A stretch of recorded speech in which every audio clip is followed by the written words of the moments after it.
வணக்கம் மக்களே!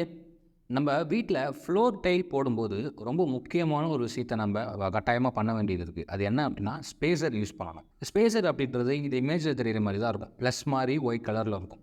இதோடைய வேலை என்ன அப்டின்னா, ஒரு டைலுக்கும் ஈவனான கேப்ப மெயின்டெயின் பண்றது தான் அதோடைய வேல. இதனால நம்மளுக்கு என்ன பலன் இருக்கு அப்டின்னா, முதல்ல இந்த ஸ்பேசர எப்படி வைப்பாங்க அப்டின்றத நம்ம புரிஞ்சுக்கலாம்.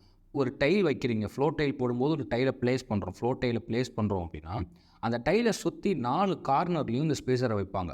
வச்சுட்டு அதுக்கு டைலுக்கு பக்கத்தில இன்னொரு டைல் வைக்கும்போது, இந்த ஸ்பேசர் வந்து இந்த 2 டைலுக்குமே இடையில ஒரு ஈவனான கேப்ப மெயின்டெயின் பண்ணும்.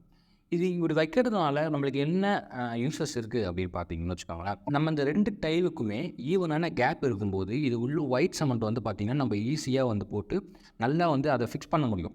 இப்போ இன்கேஸ் கேப் இல்ல அப்படின்னா, இதுக்கு 2த்துக்கும் இருக்கக்கூடிய பாண்டேஜ் வந்து பார்த்தீங்கன்னா, கரெக்ட்டா இருக்காது. அதனால இந்த ஒயிட் சிமெண்ட் போட்டு பேக் பண்ணுறதுக்கு இது ரொம்ப முக்கியமான ஒண்ணா இருக்கு.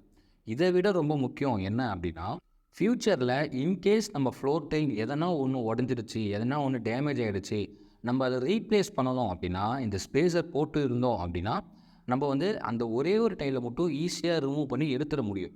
இன்கேஸ் நம்ம அந்த ஸ்பேஸர் போடாம, டைல் எல்லாத்தையுமே ஒட்டி ஒட்டி வச்சுட்டோம்னு வச்சுக்கோங்களேன், நம்ப ஒரு டைல் டேமேஜ் ஆயிருக்கும். அத உடைக்கணும்னு சொல்லிட்டு எடுக்கும்போது, பக்கத்தில இருக்க டைலும் உடைஞ்சிரும்.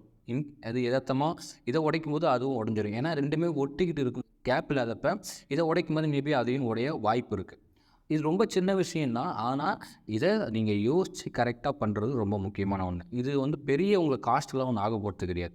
ரொம்ப கம்மியான விலை தான். ஒரு ஒரு பாக்கெட்டே வந்து பார்த்தீங்கன்னா, கிட்டத்தட்ட ஒரு ரூ. 100 ரூ. 150 தான் இருக்கும். அதில 1000 டூ 1500 ஸ்பேசஸ் இருக்கும். அதனால இத வாங்கி தயவுசெய்து யூஸ் பண்ணுங்க. ஃப்ளோர் டைல் போடும்போது. ஃபியூச்சர்ல உங்களுக்கு வந்து பார்த்தீங்கன்னா, இந்த மாதிரியான பலன்கள் உங்களுக்கு நெறையா இருக்கு.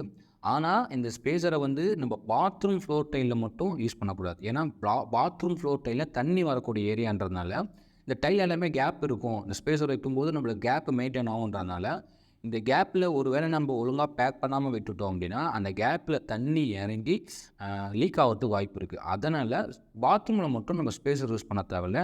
மத்த எல்லா ஏரியாவிலுமே ஸ்பேஸர் யூஸ் பண்ணி ஈவனா நம்ம போட்டோம் அப்படின்னா, பார்க்கறதுக்கும் நல்லாருக்கும். இது ஃபியூச்சர்லயும்